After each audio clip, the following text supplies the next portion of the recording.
भारत के शहरी परिवहन में जब बदलाव की लहर आई, तब electric taxi service blue smart एक नई उम्मीद की तरह उभरी। उबर और ओला जैसी दिग्गज कंपनियों के बीच ब्लू स्मार्ट ने इलेक्ट्रिक वाहनों की अपनी स्वच्छ और सस्ती सेवाओं के दम पर एक खास पहचान बनानी शुरू की। कई लोगों ने इसे भारतीय ईवी सेक्टर में भविष्य की झलक माना, मगर 2025 की शुरुआत में जैसे ही ब्लू स्मार्ट ने अपनी सेवाएं अचानक बंद कर दी, पूरे देश में हलचल मच गई। हजारों ड्राइवर और सैकड़ों कर्मचारी रातों रात बेरोजगार हो गए और इस गिरावट के पीछे छिपे घोटाले और आर्थिक कुप्रबंधन की बातें सामने आने लगी। ब्लू स्मार्ट की कहानी एक युवा महत्वाकांक्षी स्टार्टअप की थी, जिसने पर्यावरण के प्रति सजग रहते हुए शहरी यात्रियों को एक नया विकल्प दिया।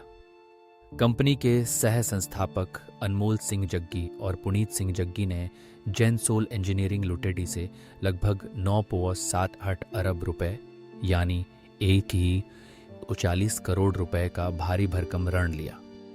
इस फंड का उद्देश्य ब्लू स्मार्ट के लिए नए इलेक्ट्रिक वाहनों की खरीद था, ताकि कंपनी अपने बेड़े को विस्तार दे सके और उबर, ओला जैसी कंपनियों को टक्कर दे सके।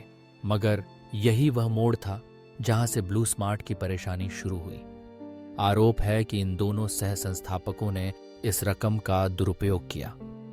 नियामक जांच में सामने आया कि इलेक्ट्रिक कारों की खरीद के बजाय इन पैसों का इस्तेमाल व्यक्तिगत विलासिता की चीजें खरीदने में किया गया, जैसे 5 करोड़ रुपए का आलीशान फ्लैट, महंगे गोल्फ सेट और अन्य निजी खर्चे।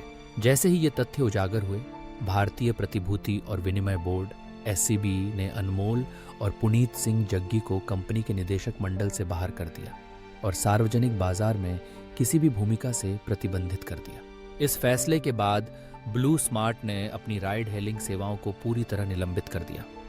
कंपनी के पास मौजूद इलेक्ट्रिक वाहनों का बड़ा बेड़ा अब उबर जैसी कंपनियों के साथ साझेदारी में ट्रांसफर करने की योजना बनाई गई है। ब्लू स्मार्ट के पतन से न सिर्फ हजारों लोगों की रोजी रोटी पर असर पड़ा, बल्कि भारतीय इलेक्ट्रिक वाहन उद्योग पर भी गहरा प्रभाव पड़ा। लेंडर्स अब अपनी बकाया राशि वसूलने के लिए ब्लू स्मार्ट के 500 से 2000 इलेक्ट्रिक वाहनों को बेचने या पट्टे पर देने के प्रयास में हैं। इस घटनाक्रम के चलते जेनसोल इंजीनियरिंग के स्टॉक्स में 2025 में लगभग 50% तक गिरावट आ गई, जो कंपनी की वित्तीय स्थिति की गंभीरता को दर्शाता है। ब्लू स्मार्ट की यह विफलता एक बड़े सबक की तरह सामने आई है, खासकर भारतीय स्टार्टअप इकोसिस्टम के लिए। आज जब भारत में स्टार्टअप्स और खासकर इलेक्ट्रिक मोबिलिटी क्षेत्र में भारी निवेश और तेजी देखी जा रही है, यह घटना कॉरपोरेट गवर्नेंस और वित्तीय अनुशासन की अहमियत को रेखांकित करती है। ब्लू स्मार्ट की टीम ने शुरुआत में ग्राहकों को भरोसा, आरामदायक सफर और पर्यावरण की चिंता का भरोसा दिया था, लेकिन भीतर ही भीतर कंपनी की वित्तीय नींव कमजोर होती जा रही थी और जब तक यह बात सबके सामने आई, तब तक बहुत देर हो चुकी थी। इस कहानी में सबसे बड़ा झटका उन 10,000 ड्राइवरों और 800 कर्मचारियों को लगा जो अपनी रोजी रोटी एक सुरक्षित भविष्य के भरोसे पर ब्लू स्मार्ट से जोड़ चुके थे। उनके लिए यह सिर्फ एक कंपनी का पतन नहीं, बल्कि उनके सपनों और आजीविका का भी पतन था। वहीं निवेशकों और लेंडर्स को भी भारी नुकसान उठाना पड़ा। ब्लू स्मार्ट का यह पतन भारतीय कॉरपोरेट इतिहास में एक चेतावनी की तरह दर्ज हो गया है कि तेज विकास और बड़े सपनों के साथ साथ पारदर्शिता, जवाबदेही और वित्तीय अनुशासन उतना ही जरूरी है।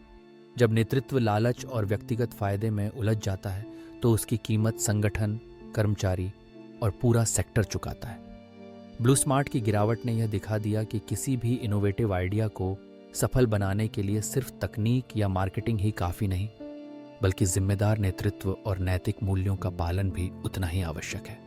अगर आपको ऐसी कहानियां और उद्योग से जुड़ी महत्वपूर्ण जानकारियां पसंद आती हैं, तो हमारे साथ बने रहें। हम आपके लिए लाते हैं ताज़ा तरीन अपडेट्स, गहराई से विश्लेषण और वो सब कुछ जो भारतीय स्टार्टअप्स, टेक्नोलॉजी और बिजनेस जगत में हो रहा है। ऐसी रोचक और शिक्षाप्रद वीडियो देखने के लिए हमें फॉलो करें, ताकि आप हमेशा सबसे आगे रहें और कोई भी बड़ी खबर आपसे छूट ना जाए।